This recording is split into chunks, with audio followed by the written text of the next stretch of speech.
हर साल पौष मास में सूर्य के मकर राशि में गोचर करने के दिन मकर संक्रांति का पर्व मनाया जाता है। हिंदू धर्म में मकर संक्रांति का बहुत महत्व है। धार्मिक मान्यताओं के अनुसार इस शुभ दिन पर पवित्र नदी में स्नान और दान पुण्य करने से सभी मनोकामनाएं पूर्ण होती हैं। मकर संक्रांति के दिन लोग धन, सुख, समृद्धि, सफलता और महालक्ष्मी को प्रसन्न करने के लिए कई तरह के उपाय करते हैं। आज हम आपको बताएंगे एक ऐसा उपाय जिसको मकर संक्रांति के दिन करने से आप पर धन, सुख, समृद्धि, सफलता और महालक्ष्मी की कृपा दृष्टि हमेशा बनी रहेगी। दोस्तों, इस साल सूर्यदेव 14 जनवरी की रात्रि 8:21 पर धनु राशि से निकलकर मकर राशि में प्रवेश करेंगे और उदया तिथि के अनुसार मकर संक्रांति का पर्व 15 जनवरी दिन रविवार को मनाया जाएगा। हिंदू ग्रंथों, पुराणों और महाभारत में मकर संक्रांति का उल्लेख मिलता है, जिनके अनुसार ऋषि विश्वामित्र ने इस उत्सव को शुरू किया था। महाभारत में पांडवों के निर्वासन के दौरान मकर संक्रांति मनाई गई थी। दोस्तों, लेकिन क्या आप जानते हैं मकर संक्रांति पर भूल कर भी ये चीजें कभी किसी को दान मत करना, नहीं तो हो जाएगा सब उल्टा। आप बर्बाद हो सकते हैं, चाहे कुछ भी हो जाए। मकर संक्रांति के दिन घर की ये चीजें कभी किसी को दान मत करना। दोस्तों, भगवान शिव कहते हैं मनुष्य को ये 6 चीजें कभी दान नहीं करना चाहिए।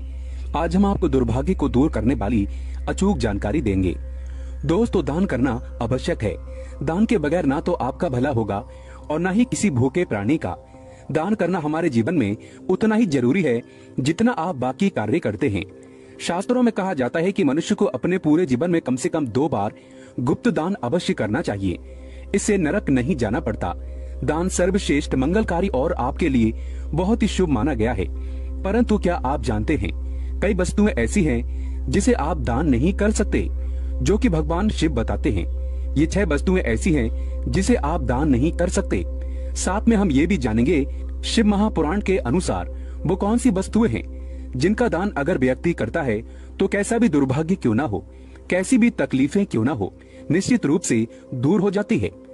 दोस्तों, आपसे एक विनती करते हैं कि चैनल को सब्सक्राइब जरूर करिएगा और इस बेल आइकन को जरूर दबाइएगा। कमेंट बॉक्स में सच्चे दिल से लिखें ओम नमः शिवाय। महादेव के लिए एक लाइक तो बनता है। दोस्तों, पहली चीज है नमक।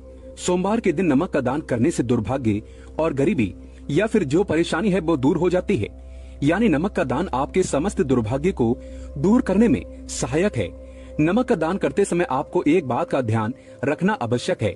नमक डेले वाला होना चाहिए। जो हम आपको दिखा रहे हैं दरअसल ये साबुत नमक होता है।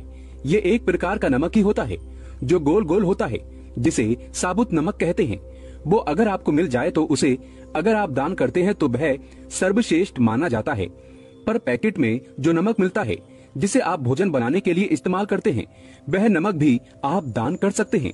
नमक का दान सर्वश्रेष्ठ माना गया है। दूसरा है गुड़ का दान। यदि आप गुड़ का दान करते हैं तो इससे आपके रिश्ते अच्छे होते हैं। अब ये रिश्ता आपका किसी से भी हो सकता है। पति पत्नी के बीच अगर संबंध मधुर नहीं है और आए दिन कलेश होता है, झगड़े होते हैं और अगर नौबत तलाक तक पहुंच गई है तो आप महादेव की शरण में जाएं। महादेव देवादिदेव हैं। वो आपके समस्त संकट को दूर करते हैं। उदाहरण के लिए आपको बता दें कि अगर कोई व्यक्ति बहुत अधिक लंबे समय से बीमार है तो आप ज्योतिष के पास जाएंगे।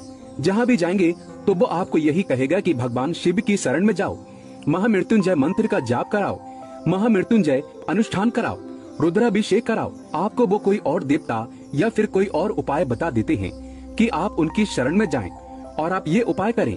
लेकिन दोस्तों, मैं सिर्फ भगवान शिव की शरण में जाने को आपको कहूँगा। तो आप ये समझ लीजिए कि अगर आपका रिश्ता तलाक तक पहुँच गया है और आपको लगता है कि अब बनने वाली बात नहीं है, तो हम आपसे कहेंगे कि आप महादेव की शरण में जाएं। महादेव को सोमवार के दिन गुड़ जरूर अर्पित करें।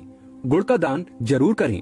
दोस्तों, गुड़ का दान करने से कोई भी रिश्ता क्यों ना हो, माँ बाप के रिश्ते हो या फिर आपका बच्चा आपका कहना नहीं मानता, बस एक बात याद रखिएगा कि किसी भी रिश्ते में अगर मिठास भरनी हो तो सोमवार के दिन गुड़ का दान करें। दोस्तों, गुड़ और रोटी गाय को खिलाने से भी आपके रिश्ते मधुर होते हैं, लक्ष्मी की प्राप्ति होती है। तो ये काम भी आप कर सकते हैं। दोस्तों, तीसरी चीज है तिल। शिव महापुराण में वर्णित है तिल का दान करना। व्यक्ति का अगर आत्मविश्वास डगमगा रहा है, यानी कि आप कभी कभी देखते होंगे कि व्यक्ति बहुत ज्ञानी होने के बाद भी उसका आत्मविश्वास उसका साथ नहीं देता।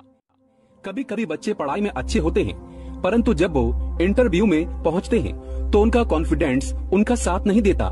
जानकारी के बाद भी वो वहां से लौट आते हैं, हार मान जाते हैं। तो इस स्थिति में सोमवार के दिन आप तिल का दान करें। तिल का दान आप काले या सफेद का कर सकते हैं। अगर काले तिल का दान आप करना चाहते हैं तो शनिवार के दिन आप कर सकते हैं।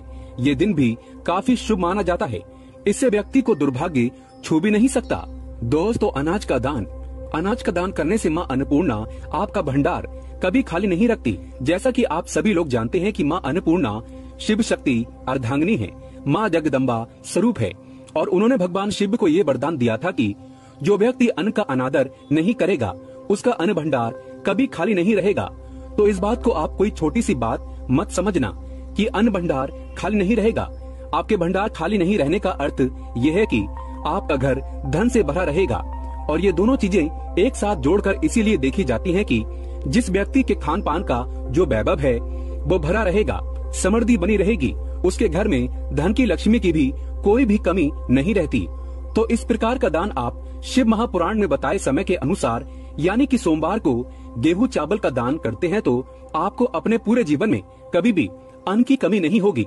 तथा गाय को सोमवार के दिन रोटी के साथ गुड़ खिलाने से कई हजार गुना पुण्य की प्राप्ति होती है। इसे सर्वश्रेष्ठ माना गया है। दोस्तों, सूर्य ग्रह को मजबूत बनाने के लिए रविवार के दिन किसी गरीब को 1.25 किलो गुड़ का दान करना उत्तम माना गया है। मंगलवार को बंदर को चने खिलाने से तथा चने का दान करना अच्छा माना जाता है। इससे व्यक्ति महाबली की कृपा पा लेता है और उसका मंगल शुभ परिणाम देने लगता है। करियर में सुधार लाने के लिए बुधवार के दिन मूंग दाल, हरे रंग के कपड़े, सुहागिन महिलाओं को चूड़ियां दान करना अच्छा माना गया है। गुरुवार को पीली वस्तु का दान करने से भगवान विष्णु के साथ साथ महालक्ष्मी की असीम कृपा भी प्राप्त हो जाती है। इससे व्यक्ति का बृहस्पति यानी गुरु ग्रह मजबूत हो जाता है, और गुरु जब मजबूत होता है तब व्यक्ति रंग से राजा बन जाता है। शुक्रवार का दिन माता लक्ष्मी को समर्पित है। इस दिन जरूरतमंदों को सफेद खीर का दान करना अच्छा माना गया है। इससे जीवन में धन की कमी कभी नहीं होती। शुक्रवार को माता लक्ष्मी को लाल फूल अर्पित करने से माता लक्ष्मी की कृपा प्राप्त होती है, माँ बड़ी प्रसन्न होती है। दोस्तों, शनिवार का दिन शनिदेव को समर्पित है। इस दिन काले तिल शनिवार को अर्पित करने से वो व्यक्ति सभी पीड़ाओं से मुक्त हो जाता है। इस दिन तिल का दान करना अच्छा माना गया है। इस दिन गरीब को चावल दान करना सर्वश्रेष्ठ माना गया है। ये उपाय साक्षात शनिदेव को प्रसन्न करता है। दोस्तों, जो व्यक्ति किसी गरीब को कपड़े का दान करता है तो बहुत ही शुभ और मंगलकारी माना गया है। इससे व्यक्ति के सभी मार्ग खुल जाते हैं। गरीबी उसके जीवन में कभी वास नहीं करती। कपड़े दान करने से शनिदेव प्रसन्न होते हैं। राहु केतु का प्रवेश उसके जीवन में कभी नहीं होता। बुध ग्रह शुभ परिणाम देने लगता है। सर्दियां चल रही हैं, ऐसे में गर्म कपड़ों का दान अवश्य करें। कंबल वगैरह गरीबों को दान में दे सकते हैं। कपड़े दान करने से मनुष्य की उम्र लंबी होती है। सभी दुर्घटनाओं से आप सुरक्षित रहते हैं। माता लक्ष्मी सदैव आपकी रक्षा करती है और आपको धन धान्य से माला माल कर देती है। दोस्तों, अब जानते हैं क्या दान ना करें, तो चलिए ये भी जान लेते हैं। फटे कपड़े किसी को दान नहीं करना चाहिए। सड़ा गला खाना कभी किसी को दान नहीं करना चाहिए। अगर घर में टूटे फूटे चप्पल जूते पड़े हैं तो उसे भी दान नहीं करना चाहिए। इससे आपका दुर्भाग्य आ सकता है। अपने घर का झाड़ू भी दान नहीं करना चाहिए। इससे माता लक्ष्मी आपका साथ हमेशा हमेशा के लिए छोड़ सकती है। घर का बर्तन भी दान नहीं करना चाहिए। इससे भी माता लक्ष्मी रुष्ट हो जाती है। घर का इस्तेमाल हुआ तेल दान नहीं करना चाहिए। इससे शनिदेव नाराज हो जाते हैं। नुकीली वस्तु जैसे चाकू, छुरी, ब्लेड आदि का दान नहीं करना चाहिए। इससे राहु केतु तथा शनि का प्रभाव अधिक बढ़ जाता है और व्यक्ति धीरे धीरे कंगाल हो जाता है। दोस्तों, अगर आप किसी लड़की का कन्यादान कर रहे हैं तो ये सुनिश्चित कर ले कि सामने वाला व्यक्ति गलत आचरण का ना हो। किसी गलत व्यक्ति को कन्यादान करने पर आपके नरक के दरवाजे खुल सकते हैं। आप पाप के भागीदार बन सकते हैं। इसीलिए कन्यादान किसी नेक व्यक्ति को ही करें। शराबी, दुराचारी, गलत व्यक्ति को कन्यादान भूल कर भी मत करना। दोस्तों, जानकारी पसंद आए तो कमेंट बॉक्स में लिखे ओम नमः शिवाय और हमारे चैनल को सब्सक्राइब करके इस बेल आइकन को जरूर प्रेस करें। जानकारी पसंद आए तो एक लाइक तो बनता है।